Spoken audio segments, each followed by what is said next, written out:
is to manipulate consciousness. And to manipulate consciousness is to manipulate possibilities.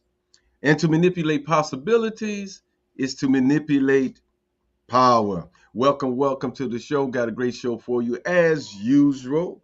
We just so tickled that you guys keep tuning in to the show, and listening to what we have to say. We try to bring you some good information, some good information that you can use and hopefully, cause you to do some research as well, because that's what it's all about now. Is, you have to be actually living under a rock not to be aware of all the things that is going around in the city, the state, the country, abroad in Africa. It's just this just not just a time, I think, that we need to be really tuned in to what's going on, so we know how to navigate through these muddy waters that are going on right now, that is taking place. So you know so we try to do our part to bring you some good information and consciousness, so you can take with you.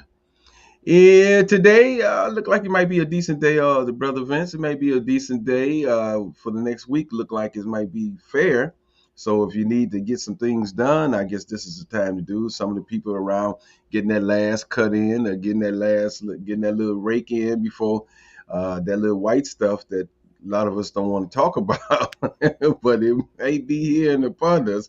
That little white stuff come down. But you know what? We tend to navigate through it. Just it's just anticipation of it coming. It's just like, here we go again. But then, so brother Vince in the remote studio, what's going on? Well, I just got to take a moment to acknowledge our friends, the Hugh People Vocal Ensemble. They performed at the Music Box last night, and it was absolutely magical. And, I can't overstate the importance of our connection to music and the edifying aspect that it has upon us. They make a deliberate effort to bring conscious music, and we got that last night. And of course, Eric Roberson was amazing as well. So it was a great night at the Music Box and a great night for music in Cleveland. I want to just mention that we are going to be doing music and the spoken word at Larchmere Arts next Saturday evening. So come on by. It's only $15 to get in. We have a brother who is half of the team Love Ties.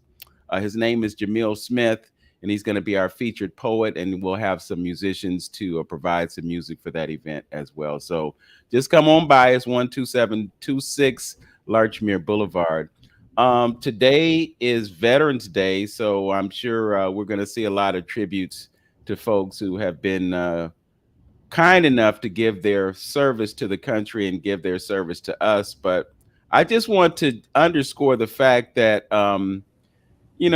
what we did came with a great sacrifice. Those of us who served in wars, um, they always tell us it's for one reason, and somehow it ends up being for something else. So, Always. just give props to those who put their lives on the line, but know that when they talk about fighting for the country, they was talking about fighting for some corporate interests, fighting for the war machine. It wasn't about protecting democracy. I'm gonna That's what step they off always that say. soapbox and welcome to our broadcast one of our dear brothers. He's probably one of the most frequent guests that we've had on the show, and there's interest in brother Wayne worldwide. He has an international following, so it's always a privilege and a pleasure to have him on the air with us. What we want to talk about today, in light of certain developments in our economy, is prosperity. Because when you look around and you see what's happening, and we're dealing with what they have said is 2, 3, maybe 4% inflation, when in fact it's probably somewhere around 8 or 9%. And in reality, and I'm sure Brother Wayne can corroborate this, it's probably even higher than that. They use inaccurate measures for inflation. So, with all that said, I think it's just incumbent upon us to do what we can to manage our finances, to grow our finances, grow our wealth, develop intergenerational wealth, which we have an ability to do in these times. But you have to know what's going on. So we want to bring you what's going on in the world marketplace right now. And to do that, Brother Wayne Chandler is the author of Ancient Future, The Teachings and Prophetic Wisdom of the Seven Hermetic Laws of Ancient Egypt.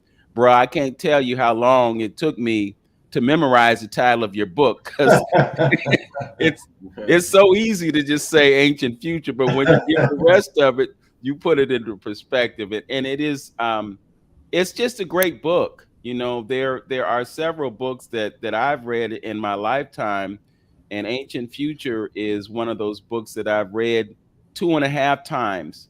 And I highly recommend it to folks. I'm going to go ahead and give a shout out to our brother Greg Simmons, because I send folks to Greg. Wayne can send folks to Amazon, but Greg, he's in a shop that's probably 3 minutes away from where Wayne lives. And I just think it's good to deal with local vendors and let them get the benefit of the profit. So anyway, welcome to 360 Info Network today, our brother Wayne Chandler. Yeah, good to be here. Good to be back. Yeah, there you go. Bob. That's Now, great, brother. some of you may not know this, but in addition to being an author, Wayne is also a Qigong master. And so we're going to talk about frequency and the relationship of frequency to prosperity, because there are things that you can do with your mind, your body, and spirit that can foster a certain level of prosperity in your life. You can look at the glass as being half full, or you can look at the glass as being half empty. And if you're one of those half empty folks, then you're probably dealing from a perspective of lack. But when you reverse that and you look at things from an idea that there is prosperity, then you're able to plug into it, because as you are well aware, or you may not be aware, when you tell your body something, it reacts to that, and that becomes your reality, and it continues to be your reality. So let's just talk about prosperity in general, and then we're going to talk about precious metals, which is something that Brother Wayne is very versed in. We're going to talk about Forex and cryptocurrency. We're going to talk about investing, and we're going to give you some resources. So we're going to give you a chance to plug in to a network of people who are tuned into ways to grow wealth and to increase and foster abundance. So with all that, let's talk about the half full, half empty scenario. Talk to us about how you can actually change your mindset to increase abundance in your life. Yeah, I think it's different for everyone because everybody has gone through their own experiences that have created across the board what we would refer to or categorize as a level of poverty consciousness. And a lot of it is just not taking the time to explore the various financial mechanisms that are at your disposal that can turn your life around or at least give you an open door to a different financial reality. You know, some people like really have this idea, like Mr.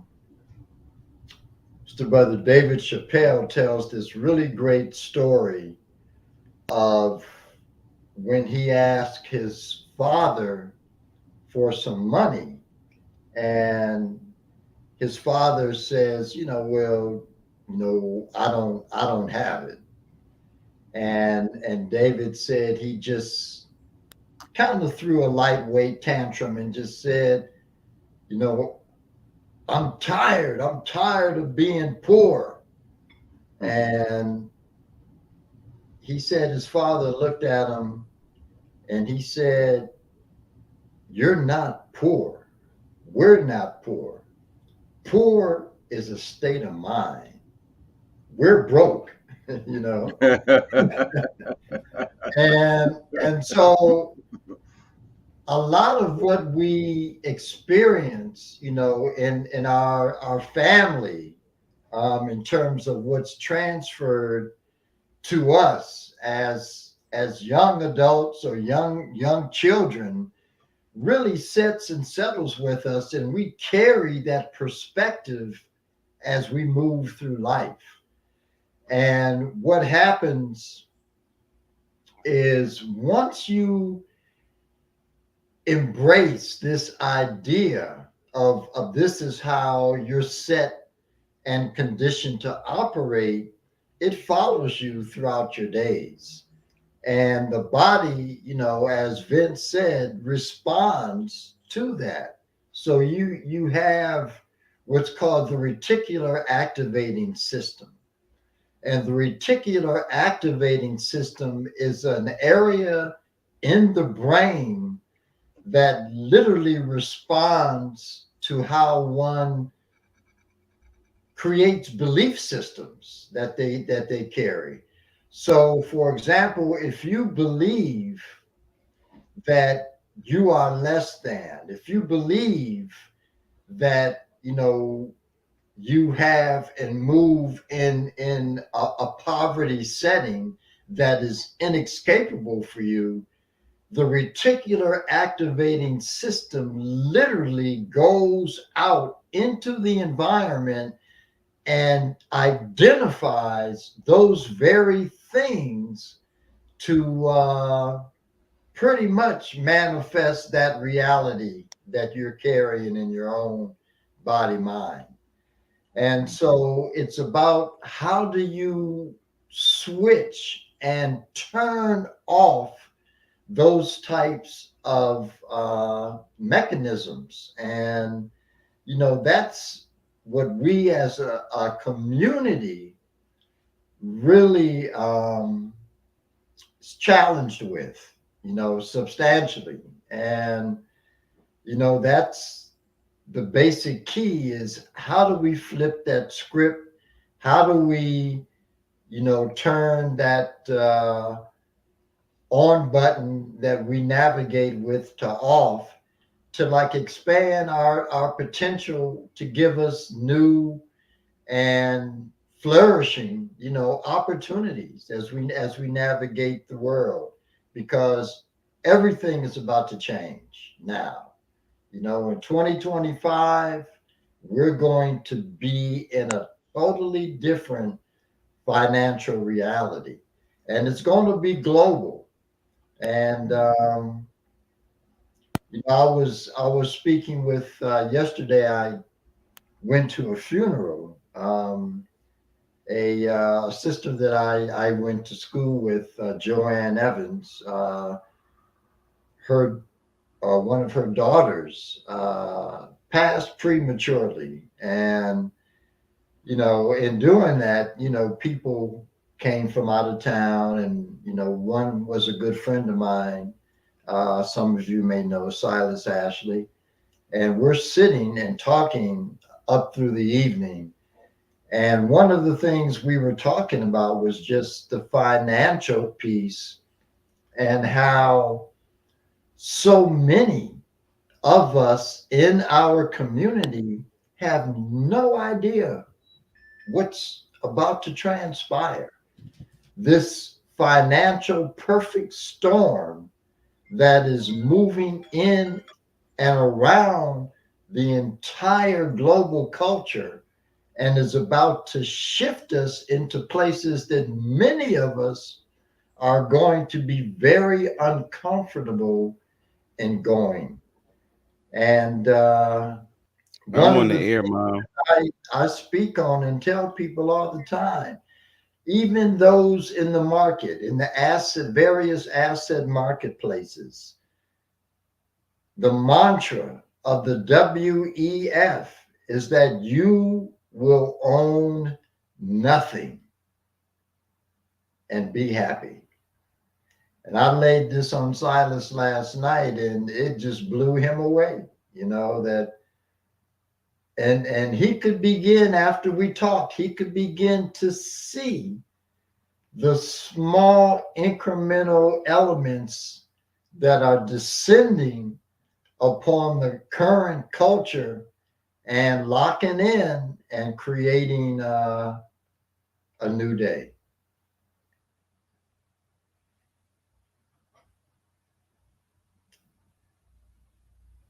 When you think about that saying, you will own nothing and be happy, and you look at it as being something that's kind of down the road, but in actuality, it's something that's kind of already here with us. Um, the world is changing rapidly. You know, in some of the gatherings that we've had online, we've looked at what the World Economic Forum is doing, some of the things that they're rolling out. You know, here in Cleveland, we're dealing with the whole idea of 15-minute cities, and you know, they want Cleveland to be at the forefront of that movement. When you look around, you can see the evidence that this plan is being carried out. Whether Yeah, you like it or not, whether you want it to or not, it's something that's being carried out. You mentioned 2025. You know, there is an effort to have everybody digitally identified by the year 2025. Along with that, you're seeing tokenization of assets.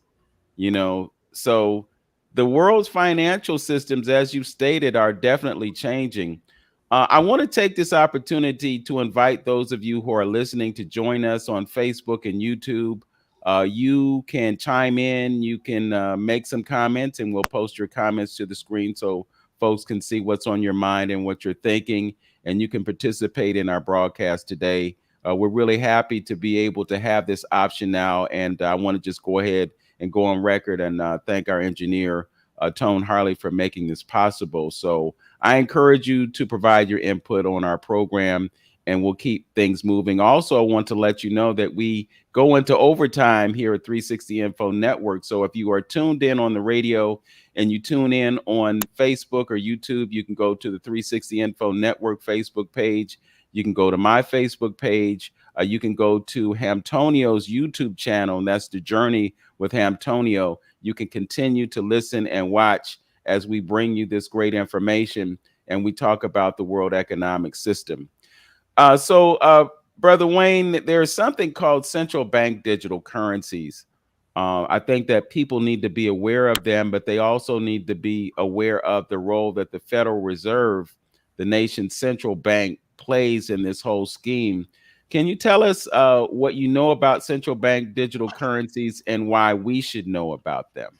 yeah. Central bank digital currencies, which carries, you know, I guess the more abbreviated term CBDCs is a type of digital currency that the central banks have all come together to issue in the various countries that they represent, that are mechanisms, a technology that is going to, in their minds, going to change the entire fabric of the financial system, the global financial system. And the central bank digital currencies, you know, are going to be the new representation of money.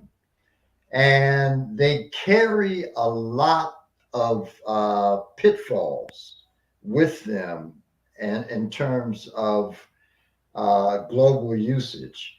So, what we know or have some idea about with respect to their design is that they are a biomechanical sensory apparatus that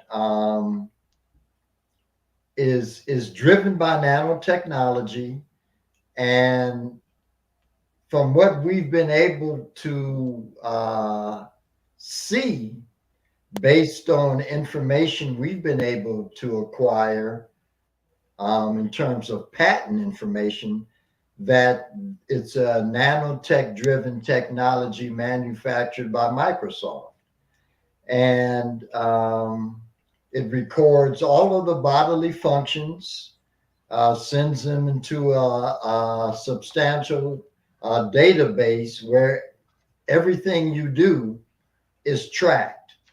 And there are certain specifics that are put in place that speak to what a person can purchase, what they cannot purchase, and if indeed different things are done, implemented by that person that do not fall in line with the overall political design or governmental formula, then that person's currency can be cut and will be cut so that a lot of the things that they need with respect to their purchasing of various commodities that ensure their survival um, can be removed instantaneously. And the thing with the CBDCs is that the category that most people will fall in terms of the usage of the CBDCs looks at a CBDC, a central bank digital currency, which has an expiration date. So at the end of 30 days, it's like getting an allowance. When you were young, and for doing your chores around the house or what have you, cutting the grass in the front and backyards, whatever that looked like, you would get an allowance, and that allowance was supposed to carry you for anywhere between 2 weeks to a month, and then next month you get another allowance. And this is how the CBDC system is going to be set up, so that every month you get a specific amount of CBDCs to carry you through that month, and is designed to take care of all of your expenditures, all of them. And you have to gauge how you spend them, because if you exhaust your quota before the end of the month, you're out of luck, which the brother Silas that I was speaking with last night said he sees that as creating a very powerful, substantial black market. And I said, I can definitely see that. Yeah, yeah. But that's the short and skinny on the CBDCs, and that we're going to be roped into that financial reality. And just to give some perspective, I think it was last year there was a strike by truckers in Canada. And what happened was, because they were protesting certain economic conditions at the time, uh, their assets got frozen in the banks. So what you said about perhaps freezing assets and whatnot, those kinds of things are pretty much in place already. So this is just going to take it to a new level. So it's not that we're sounding the alarm and we're trying to put everybody at a state of uneasiness, but what we are doing is letting you know what's coming and what's already here, so that you can do things to protect your own interests. I want to point out that there are countries in the world that have already issued central bank digital currencies. The Bahamas was actually the first country to do it. Nigeria has also done it. And of course, they've issued central bank digital currencies in China. But the issue that they're having with CBDCs is not so much the implementation, although that is an issue, but the real issue that they're having with CBDCs is adoption, because not everybody wants to use digital currency, or at least that type of digital currency. I think it's also important to point out that the US dollar, in a sense, is already digitized, because most of the transactions that involve the US dollar in America involve zeros and ones on a computer system and not the exchange of cash. You have a ledger system that the banks are using. And within this ledger system and the fractional reserve system, there are things that are being done that don't involve the physical movement of cash.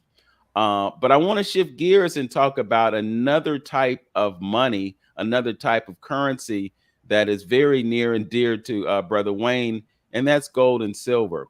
How do gold and silver and precious metals play into this scenario that's rolling out right now? Yeah, I think they play a very major role. And one of the things that, we, as human beings on the planet, we take a lot for granted and we just kind of go with the flow that has been created for us by individuals that really have their best interests at heart and not necessarily ours. So in 71, Nixon took the dollar off of the gold standard, which really created somewhat of a financial upheaval that really put America in a very strategic position. And the thing with all currencies, there over the last 300 years, there have been 250 paper currencies that have been utilized in the world to represent various, financial activities in various countries. All 250 of them have all failed. Each one has failed. So when you look at dollars, you want to first create the proper perspective of what a dollar is. And a dollar is just a derivative of silver and gold. It's a redesigned financial expression of real money. And the only two types of real money that exists on the planet is silver and gold that have been used for thousands of years. And so when you look at the paper market and the basically the overall derivative market, you're looking at substitutes. What becomes the best substitute to utilize as spending capital? And so gold and silver, now it's very fascinating because a lot of people are looking at the derivative markets as no longer being functional. The dollar, paper currency is no longer functional.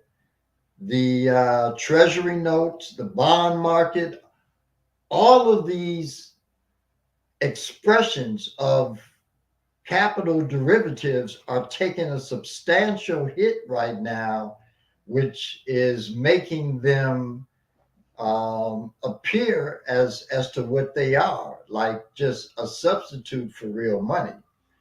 And so now you have 28 states in this country that are pushing legislation to make gold and silver legal tender in their various states. 12 out of those 28 states have already done it. It's already been done. So you can go into specific states right now and across the board utilize silver and gold for the purchasing of all of your commodities. There's a silver and gold asset bank called UPMA that you can go into, set up an account of silver and gold. They will give you a debit card connected to your account that you can utilize anywhere in the world. for the purchasing of your other assets and general commodities that you need to function with in a practical way from day to day. Mm, mm, mm,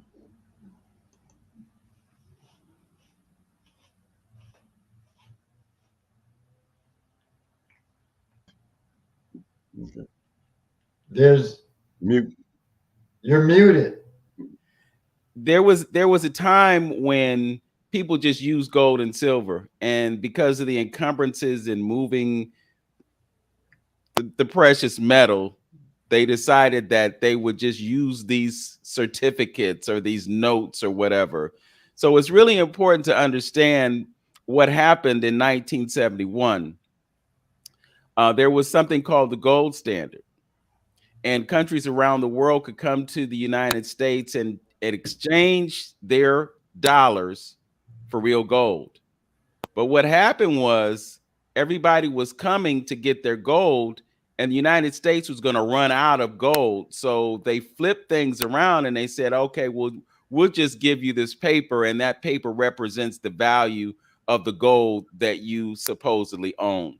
So when you look at something like UPMA, it's kind of it's similar, except that they're holding your gold for you, but instead of you using paper as the instrument of exchange, it's digital information. So you use your card, it's a digital transaction. You own the gold, you're just paying a little bit for somebody to hold it for you. But I want to express one of Wayne's favorite mantras, and it comes to us courtesy of folks like Lynette Zhang and others who are proponents of having gold. And they say, if you hold the gold, you own the gold. If you own the gold, you hold the gold. There's nothing like having it in your possession. So, again, just want to put it out there, folks. Now is a good time to start purchasing gold. Now is a good time to start purchasing silver. And you can use instruments like UPMA, which is short for United Precious Metals Association, to acquire gold, to acquire silver, to have assets that have value. It's really important to have gold and silver because they represent a store of value. If you're holding on to fiat currency, i.e., US dollars, your money is losing value because of inflation. So we've talked about 2%, 3%, 8%, even more inflation. You're holding those dollars year after year in a savings account or 401k or something like that. The value of your money is going down. Brother Wayne, could you talk to us about gold and silver as stores of value and as assets, and why it's important to hold them? And I pretty much expressed it, but if you could just reinforce the point why it's important to hold gold and silver as opposed to fiat dollars. Yeah, definitely.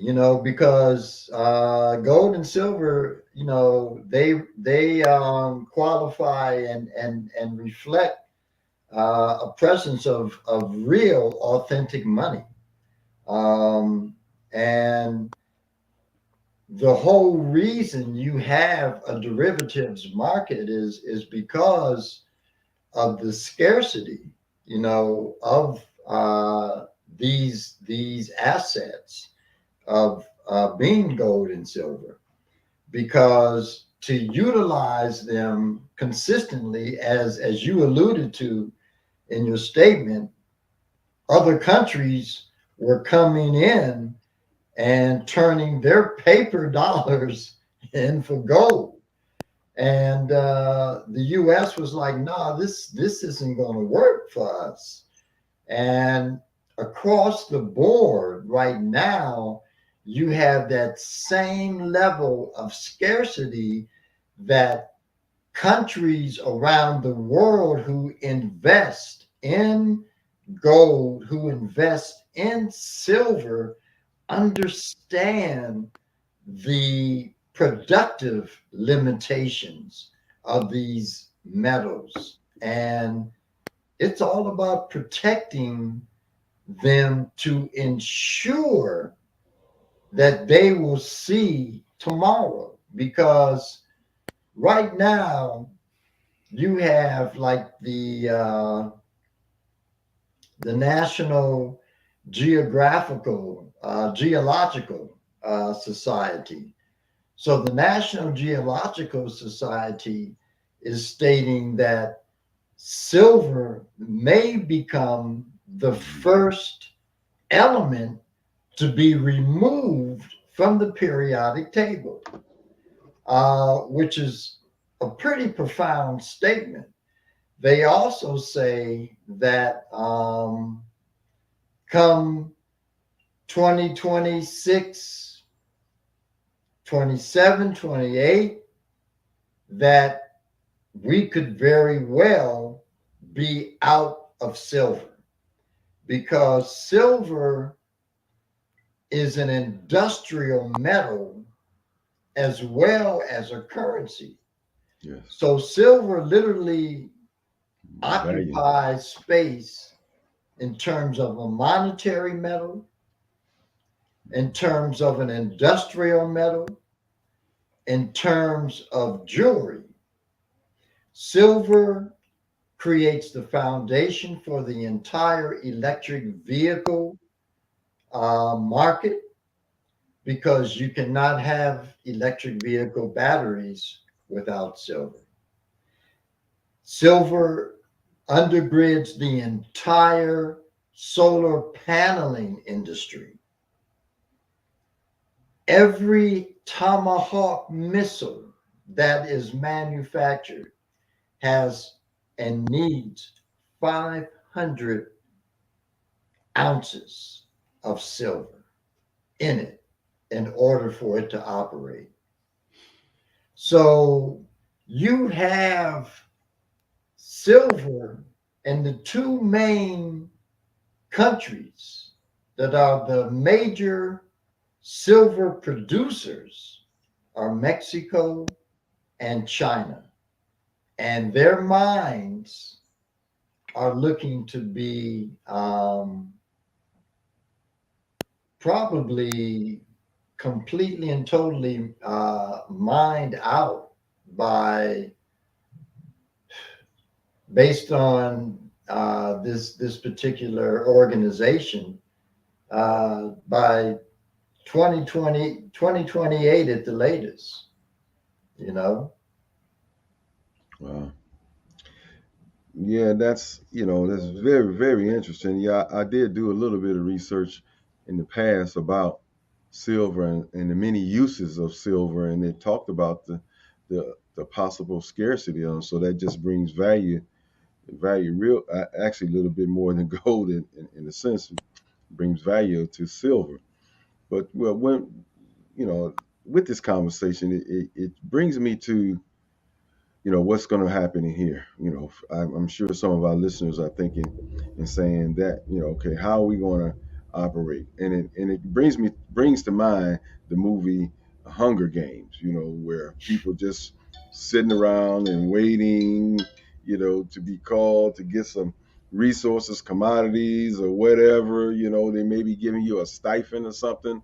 That's what that monthly digitized reference that you was making. It seemed like a little monthly stipend, and then we have to throw into this whole concept of IA, artificial intelligence on, pretty much taking the jobs, pretty much running the country, and then so again, see, I'm going to this conspiracy thing now. You know, what we're gonna do with the people now is you got different high level people talking about the population and the population control and things like that. So how did all that play in the whole mix, Wayne? Because we we seeing some things, we hearing some things, and I got to say this too. I recall a lecture that you did a long time ago when we talked about this photon energy belt. I know you probably remember now. And this energy, and we and in several lectures we talked about getting ourselves together and ready for this new wave of change. So are we there? Are we here? You know, what do we do spiritually as well? Is, what do we hang on? We hang on to these tangibles. Do we get land? Do we get to growing our gardens again? Making, going back to the foundational things that most civilizations did to sustain themselves. Where it, because it looked like, that's why they went from this went into this digital arena in the first place. You know what I mean? To So they can control things. What's your thoughts, there, man? Yeah, I think it does get back to that. It does get back to having gardens and, maybe even doing canning and, when you look at the state overall of the world, um, you're looking at in terms of what the media, is pushing: food shortages, water shortages, um, a shift totally in terms of what money will represent.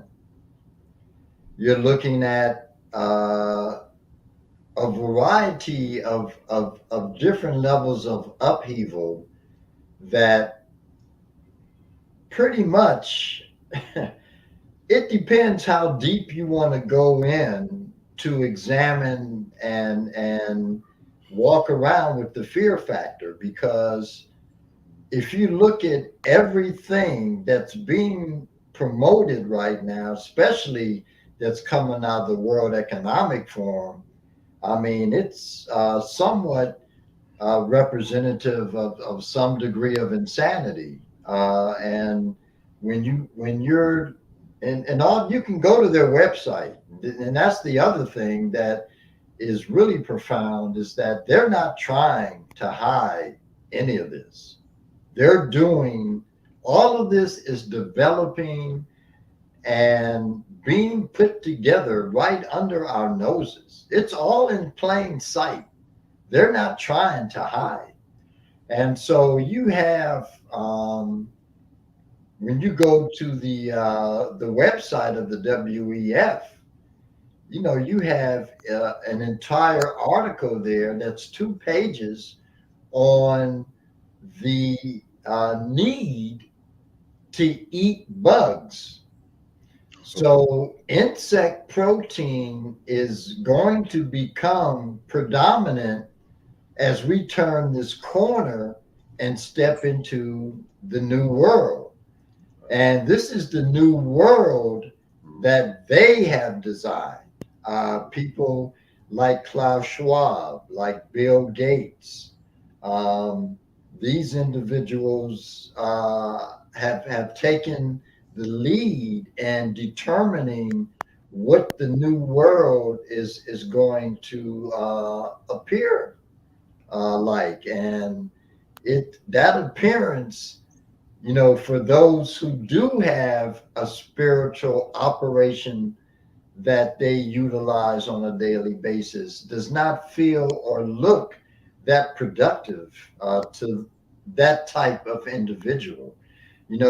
We're moving and have moved into a place of galactic space where now consciousness, global consciousness, is being impacted substantially.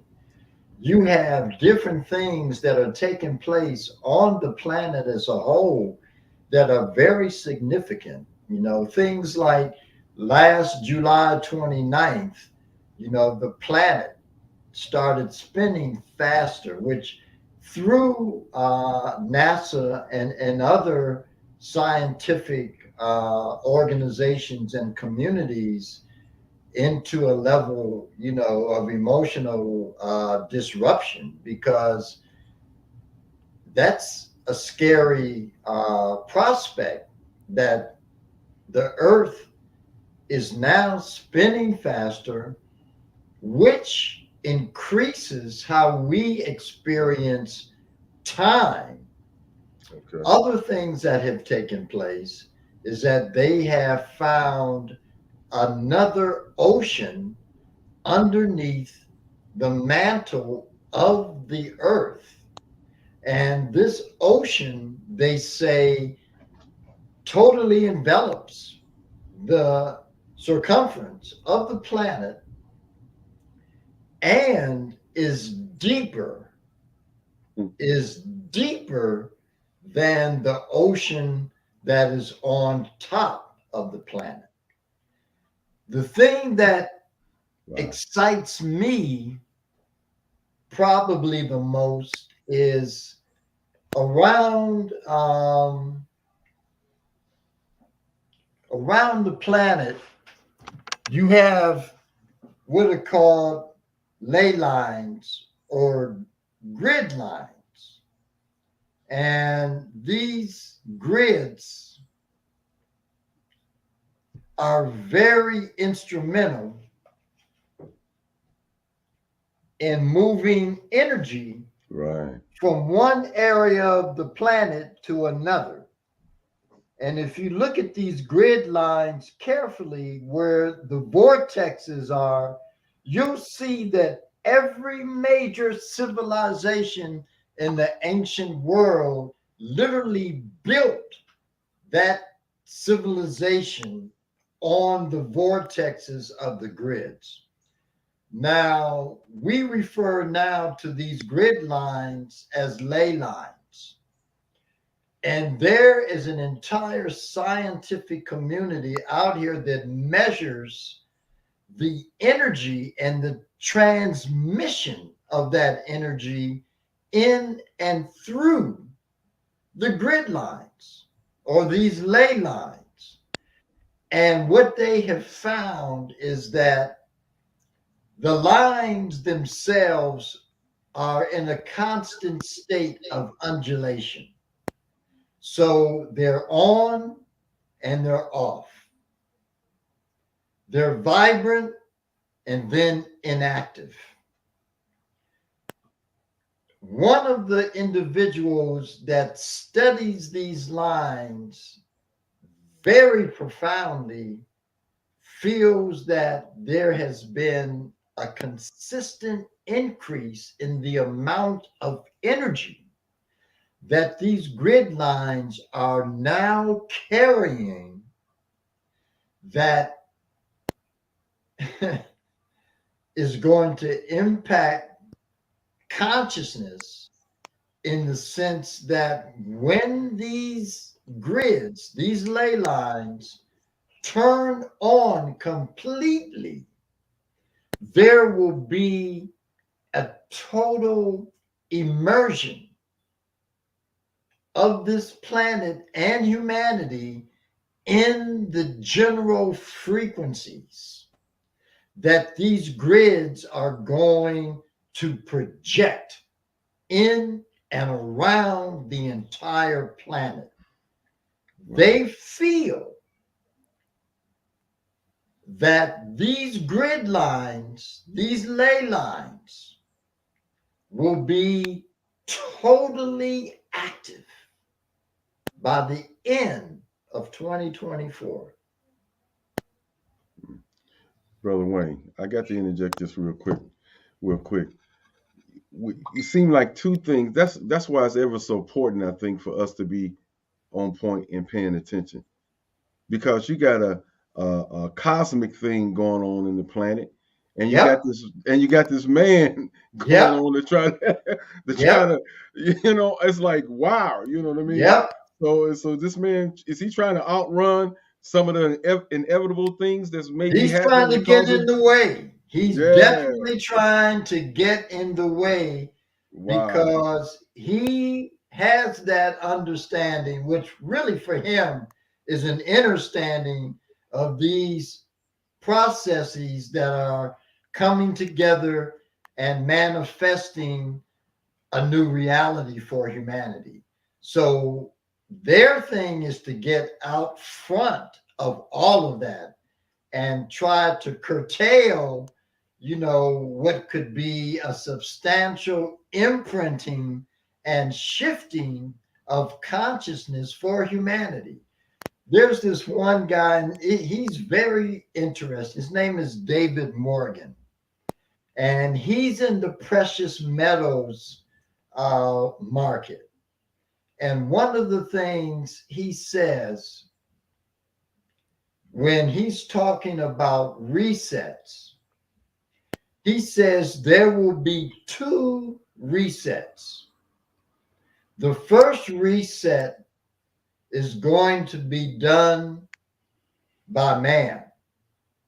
It's a man made reset. And that's one of the things I tell people all of the time is that when you hear the powers that be talking about a reset, you have to take into consideration and read between the lines.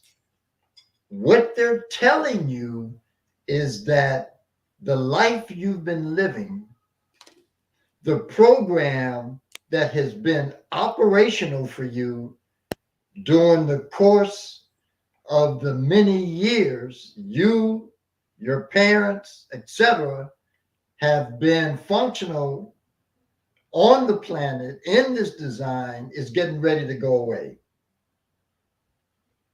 To do a reset means that everything that you've known in terms of how you've operated is getting ready to be redesigned.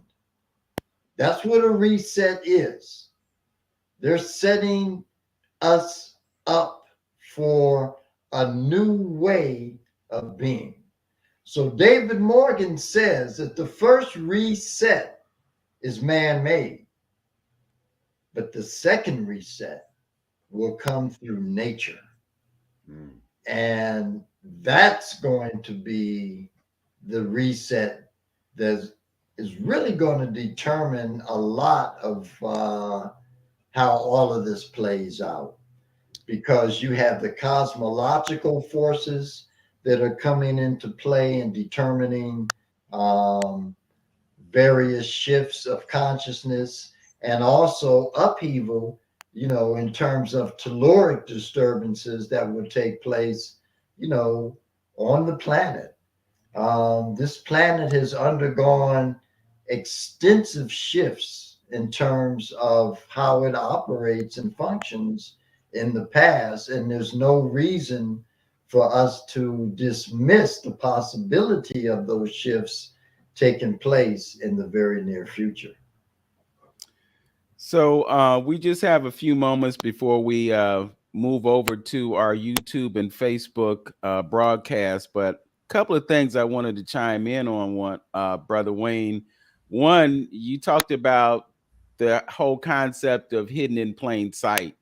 And I know based on previous conversations we've had, you've talked about predictive programming. So hopefully in the second hour of our show, we can talk about that.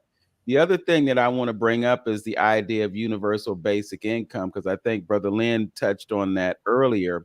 With universal basic income, it's going to be kind of necessary just because of the fact that so many people are losing their jobs to artificial intelligence and the new technology. So how are they going to take care of people? Well, they'll give them an allowance. And as you pointed out, Brother Wayne, you'll get 30 days to spend the money and then you come back.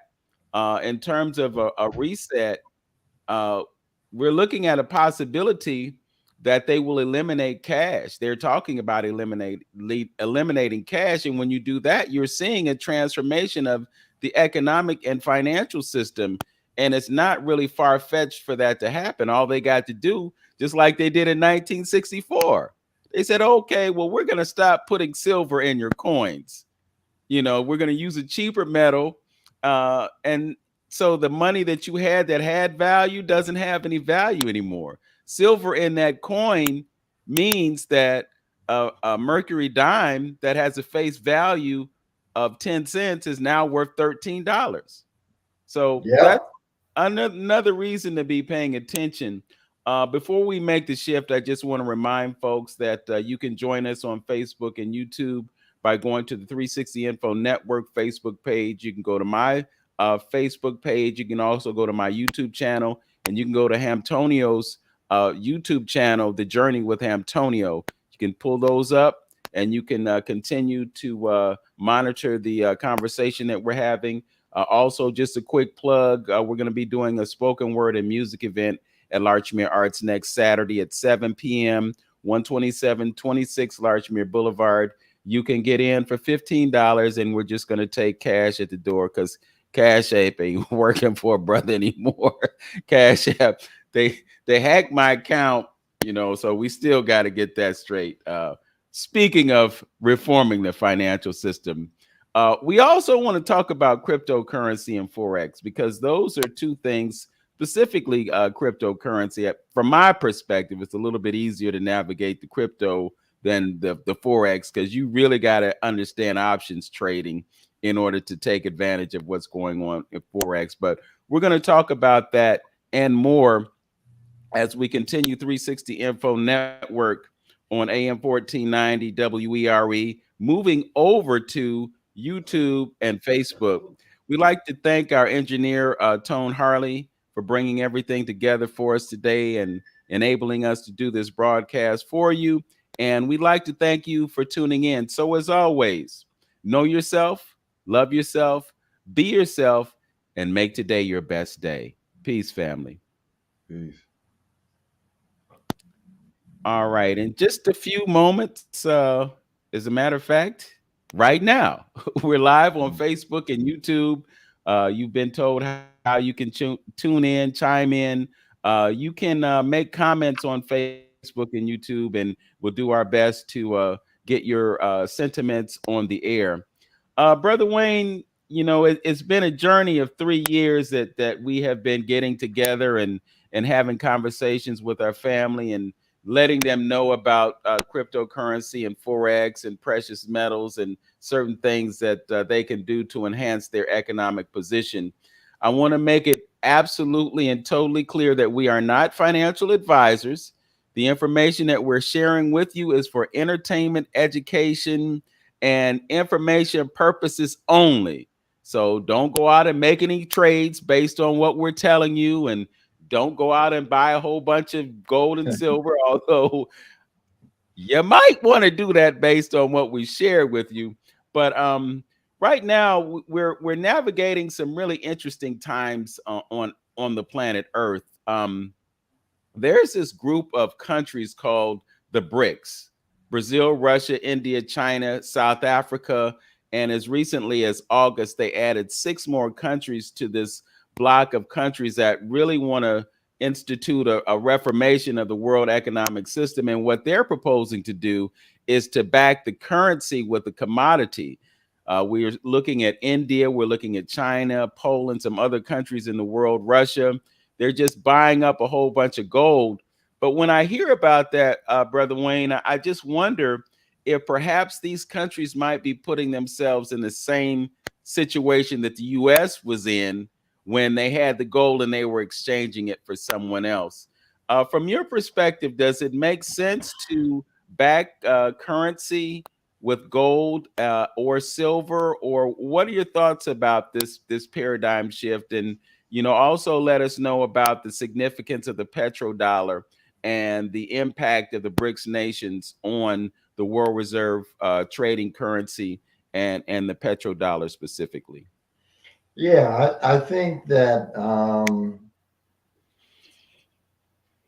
that is a move that, because the only two countries that are really in a position, I mean, a very stable and solid position with respect to their gold reserves is China and Russia. So if you look at um,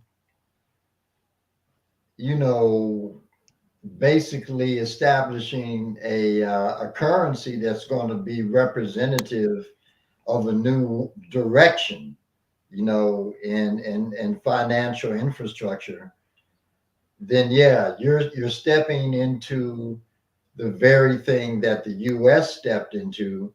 And again, this goes back to, this is why the derivative class, as an asset class, becomes so important, because in order to protect the quantitative amount, of silver and gold, you must have derivatives. And so this is where cryptocurrency, I believe, is going to come in and play a major role in redesigning, bolstering, and creating the new derivative class that a lot of the major players in the world already, like BlackRock, um, Fidelity, um, and JP Morgan Chase. A lot of these individuals have already stepped into deeply into the cryptocurrency market and have actually submitted paperwork to the SEC for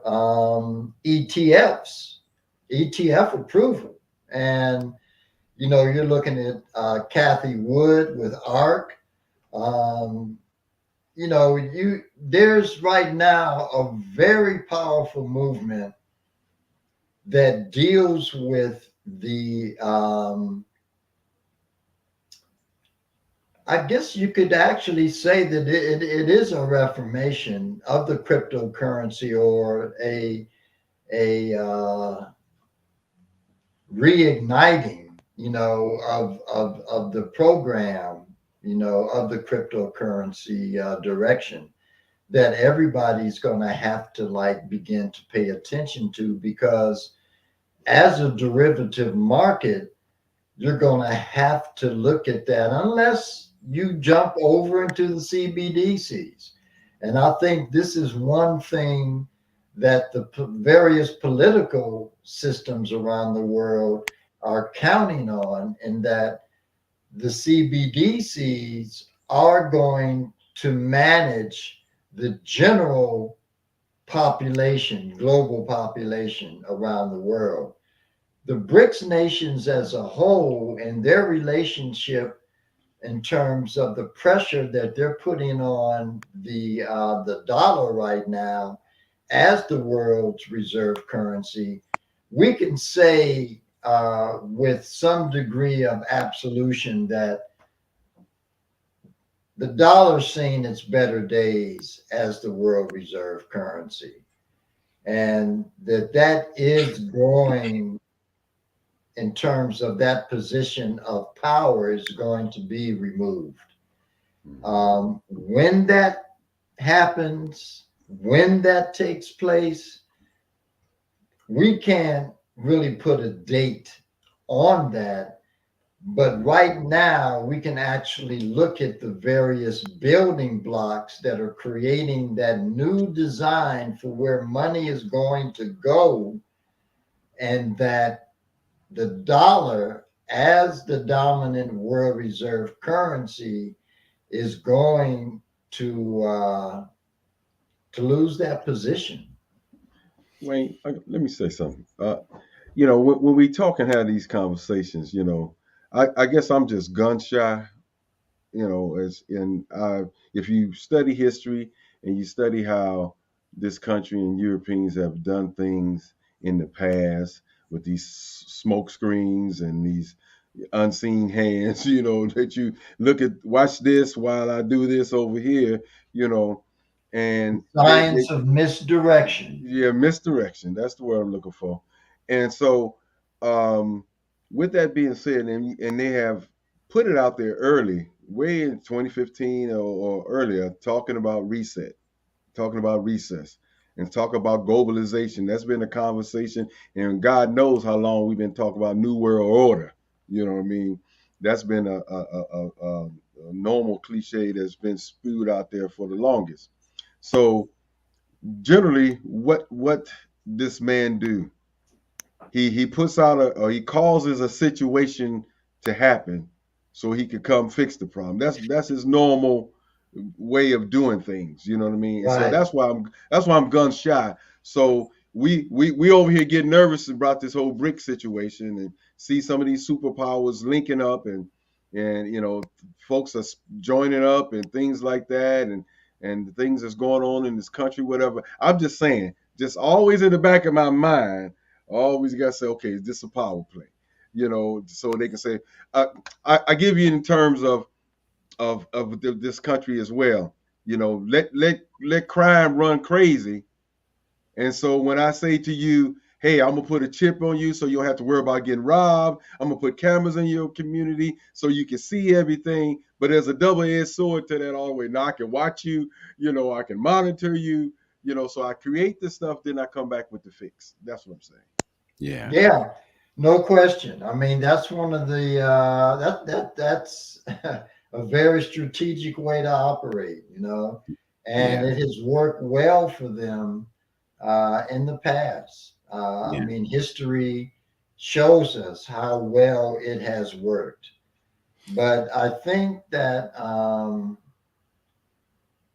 a lot of the shifts that are coming in cosmologically, a lot of the downloads that are taking place is really creating a new way of how we perceive our realities, and I think we're becoming more and more um, just clear about the gaminess of the world and the various systems that are put in place that are there supposedly to provide security for us, but we're now beginning to see that these systems are really based on a level of dysfunction that creates abstraction in our life, and not continuity, not fluidity. A lot of compartmentalization that um, creates a lot of ambiguity as we move from one place to another, and what that's going to look like or should look like. I think that it's a new day, and I look at that in a variety of different ways. Even when I listen to a lot of the pundits and analysts in the precious metals market, I listened to this one brother um, yesterday, and he has his program is called Stackers University, and he was really getting on Andy Scheckman, who I personally like, and was talking about Andy's breakdown in terms of value of silver. So this brother is going through history and showing the various ratios, the silver to gold ratio, and he comes up and really believes that silver is really not going to go over $30 an ounce.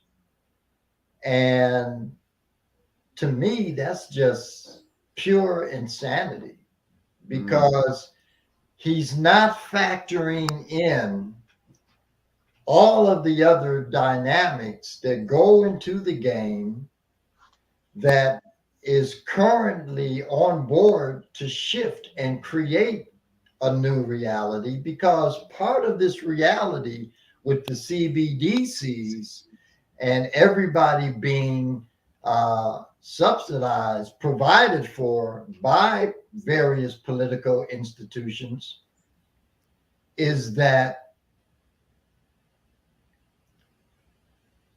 we won't be able to afford silver, let alone gold. mm, That's the game.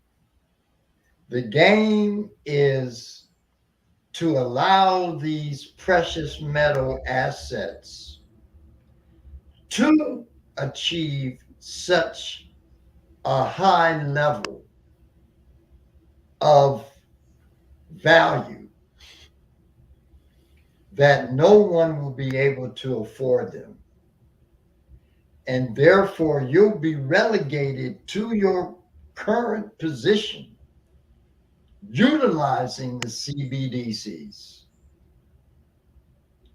And in terms of being able to step out of that box and generate a different reality for yourself, that idea in itself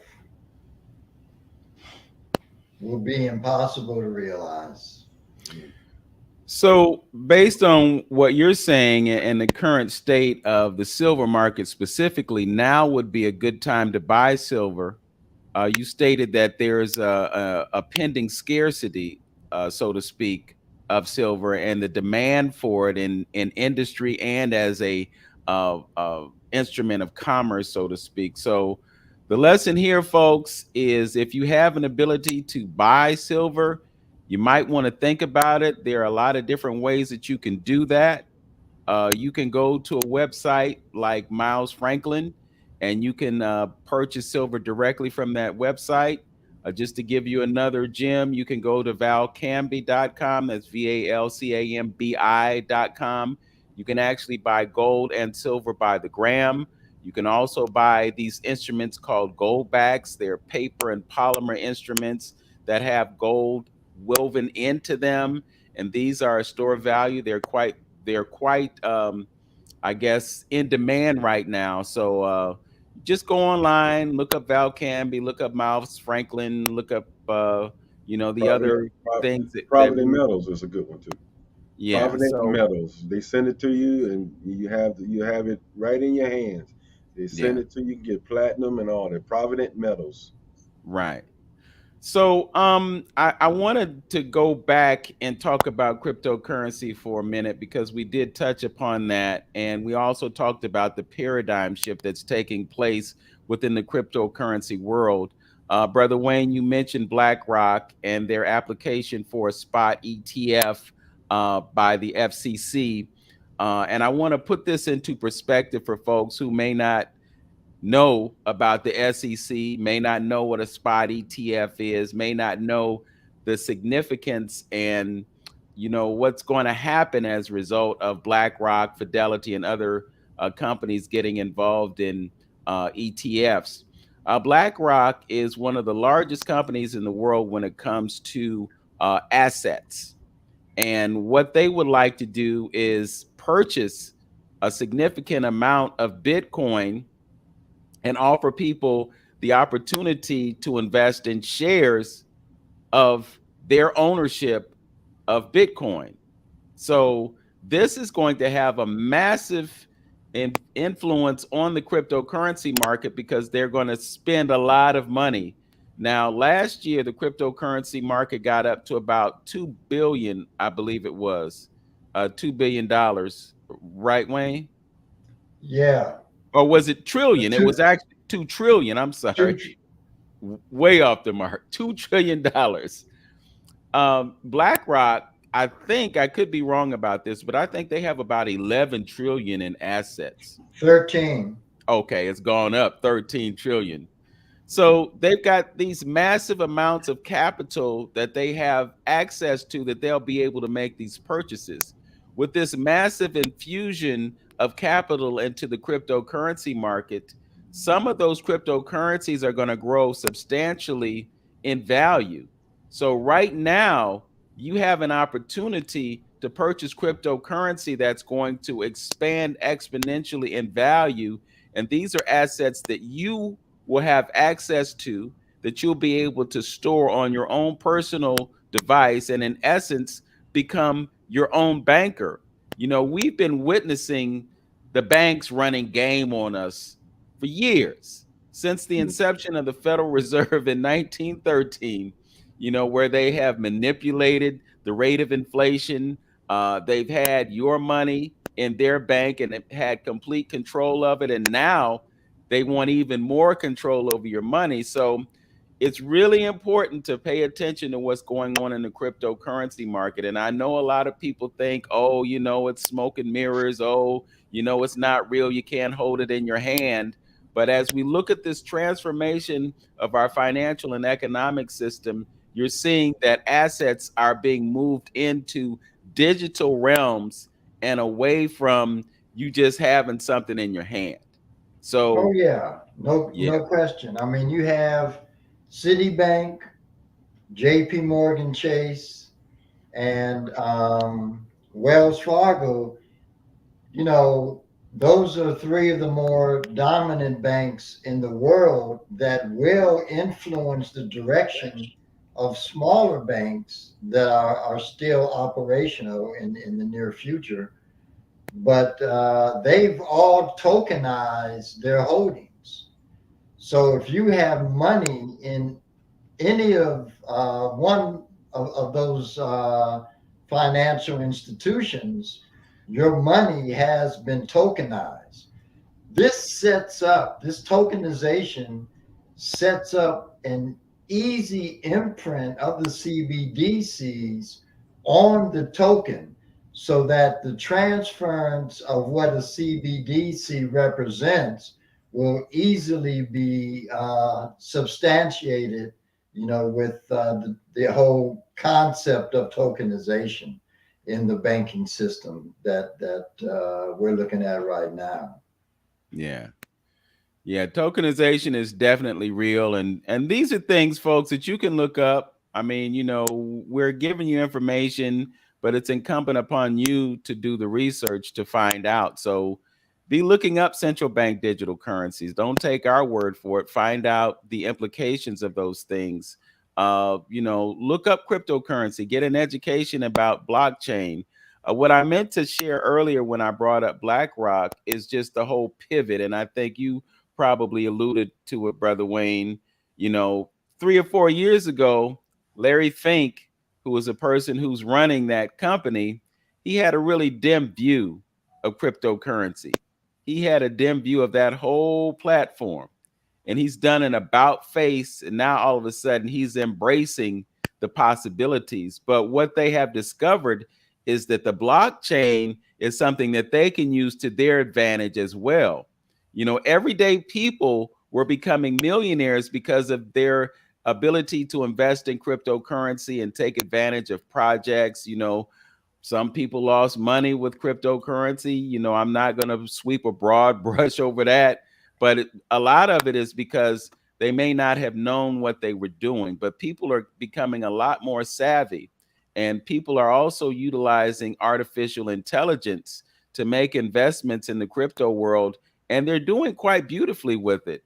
The reality is that because young folks are so adept at navigating the digital world, they're taking advantage of being able to invest in cryptocurrency. Those of us who are long in the tooth, who may not know how to copy and paste an address online, or copy and paste this or that, and we're not technologically proficient, we're missing out on it. So that's why it's so important for us to get up to speed, to do our homework, to do our research, and take advantage of the opportunity there is right now, especially as you brought out, Brother Wayne, leading up into the year 2025. You want to talk about this window of opportunity that we have right now to generate wealth? Yeah, I mean, this is it, and it's that's a really interesting question because it kind of bounces off of the conversation that I was having with Silas last night, and it seems like there isn't a whole lot of time, but there is enough time to really pull all of your assets together, secure yourself, and create a level of, you know, uh, stabilization with respect to, just your finances. And it's about being strategic. I mean, that's the bottom line right now is having, getting, and being proactive, with the information you receive to begin building some degree of solidarity for yourself, financial solidarity. And again, it's really about having the heart to step outside the box and do something different that's going to ensure and secure your immediate survival as we turn this corner, and just being in a place where you're going to get good information that's going to allow you to create those kind of strategies. That's key. You have talked about the idea specifically in the first chapter of your book about the universe being mental. There is a spiritual and mental connection to prosperity. So, what I like to do right now is just offer our viewing audience some keys, some gems from you that will enable them to shift that mindset and some practices that they can become involved with that will allow this paradigm shift to happen. It's really a mentality of prosperity versus a mentality of lack of abundance.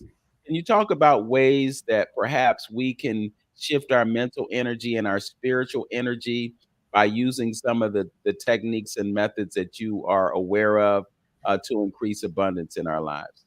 Yeah, definitely. You know, one of the more powerful um, and simple techniques is a breathing technique, which connects, which is, we refer to it as alternate nostril.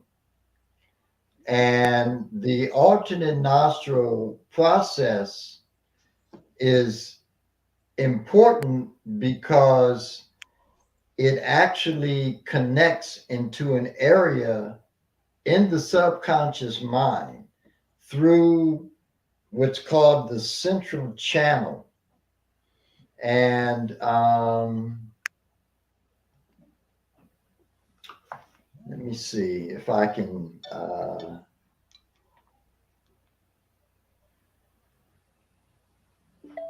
get a visual real quick. So, on the human body,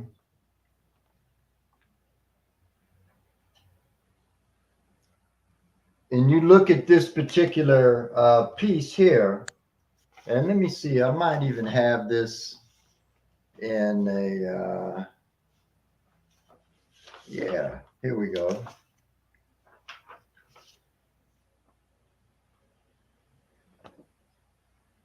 So, when you look at this, and you look at this front channel here,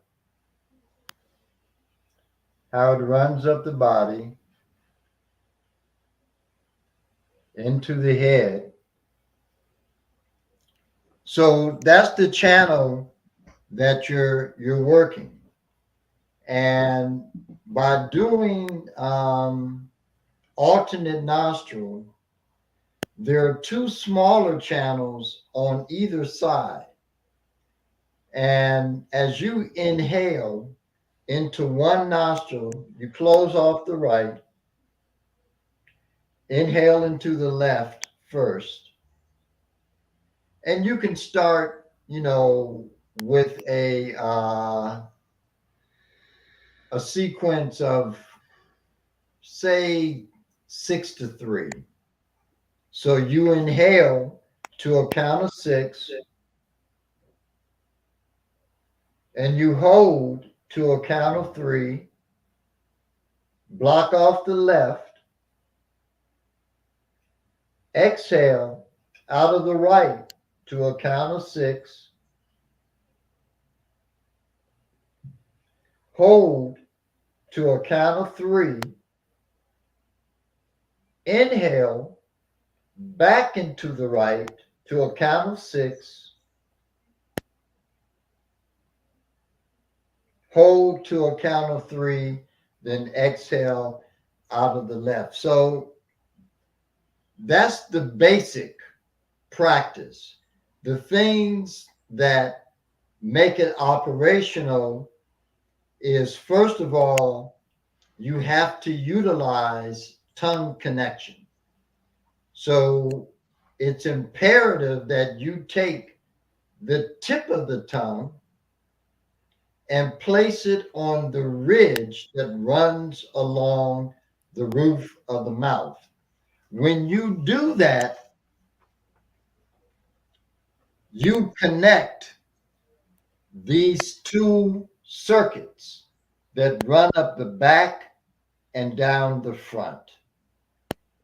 When those two circuits are connected, they in turn connect 12 smaller circuits that run throughout the entire human body, really the body mind. So by doing alternate nostril, it connects to an area in the subconscious mind that is the area for how one generates manifestation. So the holding of the breath on the two smaller channels that up, you have the central channel here, two smaller channels here. String art is so weird, man. Everything is backwards. You know, you think you're looking at the camera going this way, but you're really not going that way. You're going this way. So you have the two smaller channels, one on this side of the central and one on this side of the central. And the longer you hold the breath in either one of those channels, the wider the central channel becomes. The wider the central channel becomes, the deeper and more integrated it becomes into what's called the impartial mind. The deeper it makes its way into the impartial mind, the more connected you become with the power to manifest reality. And that's the secret and the key to alternate nostril that very few people are aware of. The whole purpose of the alternate nostril is to clear the nadis or the meridians, to imprint on the impartial mind so that you follow the imprint with a level of intention that allows you to create your own general daily realities as you see fit. Brother Wayne, you just dropped something serious on us, and I know that there are probably folks who it just went over and around. I also want to mention the fact that you are a Qigong master and that you do offer workshops and clinics and seminars and so forth and so on. So if you would like to, you can share your information and ways that folks can reach out to you and take advantage of understanding what you just shared with us. Yeah, they can go to my website, which is waynebchandler.com, and punch that in. They can also find me on Facebook, but it seems like most people, prefer to use the website connection. And again, that's WAYNE, the letter B as in Bravo, CHANDLER.com, WayneBChandler.com. Okay. Well, I know that you have to move on. You've got another commitment, and I definitely want to thank you for joining us today and sharing your wisdom. Thankfully, this is being recorded so people will be able to come back and listen to it again and perhaps take a deeper dive into some of the things that we mentioned.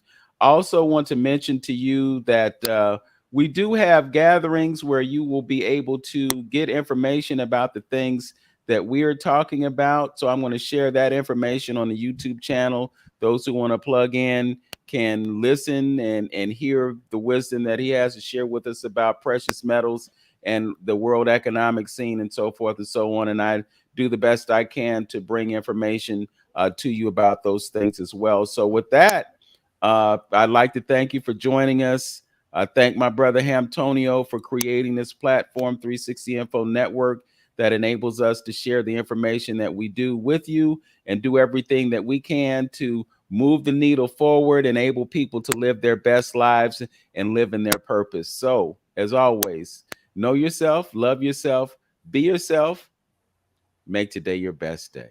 Peace, everyone. Peace. Peace.